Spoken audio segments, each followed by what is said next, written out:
Good evening students. Today I will explain you present continuous passive form and past continuous passive form. One side I have written active voice, second side I have written passive voice. Common formula है हमारे पास तीन चीजें होती हैं, subject, verb, object. आपने क्या करना होता है, ऑब्जेक्ट का सब्जेक्ट करना होता है, सब्जेक्ट का ऑब्जेक्ट बनाना होता है. Already I have explain you. अब जब प्रेजेंट कॉन्टिन्यूस का हम पैसिव करेंगे तो एक्टिव साइड में हमारे पास जो बेसिक रूल है वो है इज एम आर. ये वाला बेसिक रूल है हमारे पास, is am are plus first form of verb plus ING. और जब पैसिव करेंगे तो बनेगा is am are plus being plus V3. ING की जगह आपने याद कर रखना है बीइंग करते हैं और थर्ड फॉर्म ऑफ वर्ब.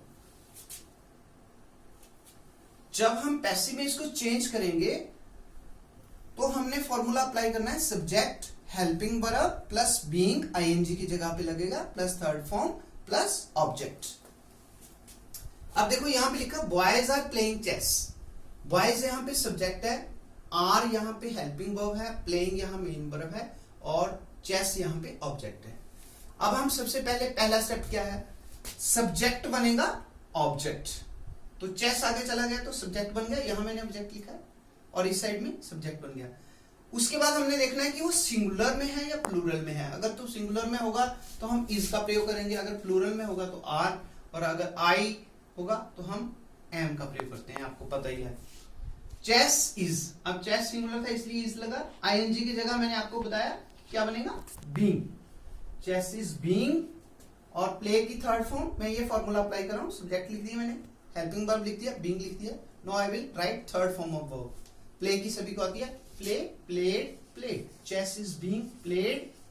उसके बाद वाई लगना है, वाई. और एंड में हम क्या करेंगे, वाई लिखने के बाद बॉयज. चेस इज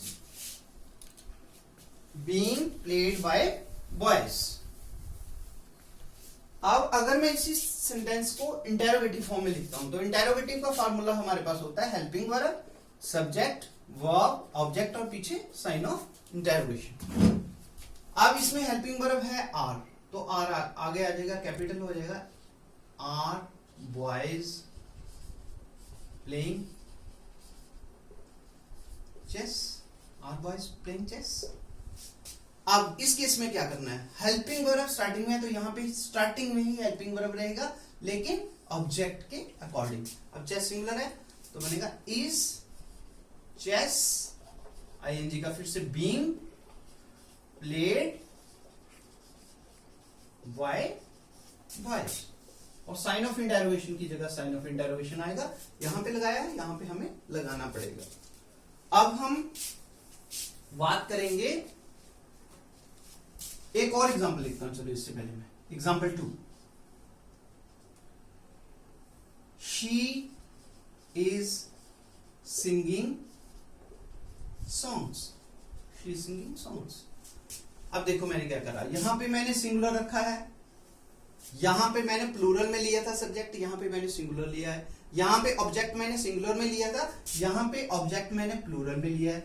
यहां पे हेल्पिंग वर्ब मैंने प्लूरल लिया था, यहां पे मैं सिंगुलर ले रहा हूं. She is singing songs. अब फॉर्मूला वही है, सब्जेक्ट वर्ब ऑब्जेक्ट. ये इधर जाएगा और ये इधर जाएगा. आईएनजी की जगह पे आपने बीइंग लगाना है, बस इतना सा दिमाग में रखना है. थर्ड फॉर्म जो है वो कॉमन है, third form of verb plus by लगाना है प्लस ऑब्जेक्ट लगाना है. और स्टार्टिंग में क्या करना है, सब्जेक्ट लगाना है और हेल्पिंग वर्ब लगाना है. बस इतना सा करना है. अब सॉन्ग्स प्लूरल है तो सॉन्ग्स को मैंने आगे लिख दिया सॉन्ग्स. अब ज्यादा है इसलिए क्या लगेगा, आर. यहां पे चेस सिंगुलर था इसलिए इज लिखा, सॉन्ग्स आर. क्लियर. अब आईएनजी की जगह क्या लगता है, बीइंग. Songs are being. उसके बाद सब्जेक्ट लगा दिया, ये सब्जेक्ट है, ये हेल्पिंग वर्ब है आर. आईएनजी की जगह बीइंग लग गया. थर्ड फॉर्म लगाऊंगा, सिंग सैंग संग. सॉन्ग्स आर बीइंग संग. उसके बाद वाई लगा रहा हूं और उसके बाद शी का आपको पता है ये हर में चेंज होता है. Songs are being sung by her. अब इसको मैं इंटरोगेटिव फॉर्म लिखूंगा, is she singing, is she singing songs?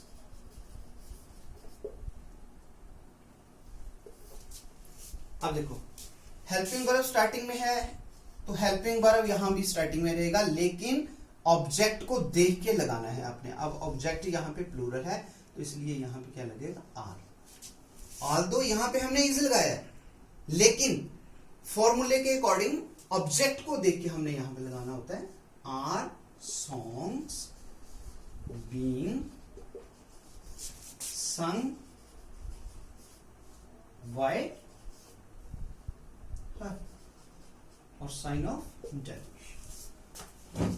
अब मैं एक छोटी सी एक्सरसाइज आपको दूंगा, आप जल्दी से अपनी नोटबुक्स पे नोट कर लो। Exercise first sentence,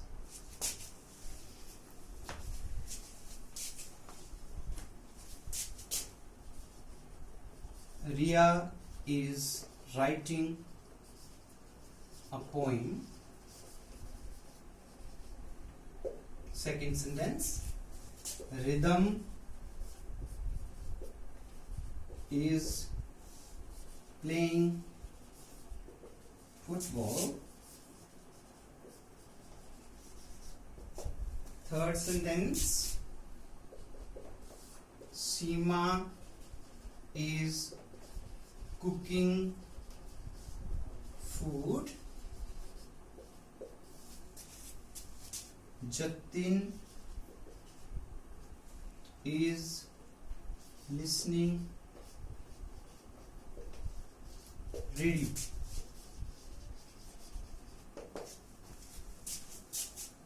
Fifth one, I am teaching you. ये 5 तो लिखे मैंने सिंपल। अब मैंने यहां पर फॉर्मूला क्या अप्लाई करा है? Subject, helping verb, main verb और ऑब्जेक्ट। जब आपने इनको इंट्रीगेटिव फॉर्म में लिखना है तो फॉर्मूला बनेगा helping verb, subject, main verb और ऑब्जेक्ट, और यहां पे साइन ऑफ इंटरोगेशन आ जाएगा। अब जैसे मैंने पहले लिखा Riya is writing a poem, आपने कुछ नहीं करना है, simple you have to put it out. Is Riya writing a poem? Is Ridham playing football? Sign of interrogation आएगा सभी के पीछे। Is Seema cooking food? Is Jatin listening radio? Am I teaching you? ये 5 हो गए असर्टिव और 5 इंट्रीगेटिव फॉर्म में। And students, it is enough for today. I hope that you will do a lot of practice. Past continuous में क्या करना है? Past continuous में मैं कल एक्सप्लेन करूंगा, उसमें हमने यहां पर was were लगाना है, यहां पर was were plus being plus V3 same formula रहेगा, सिर्फ is am की R की जगह पे was were आएगा। आज आपने ये करना है और उसके बाद अपना WhatsApp पे मेरे को मैसेज करना है। ये क्लास 7th के लिए है। And I hope that all students do a lot of practice given at the end of the grammar section, also in passive section, and hope that you will stay at home. Thank you.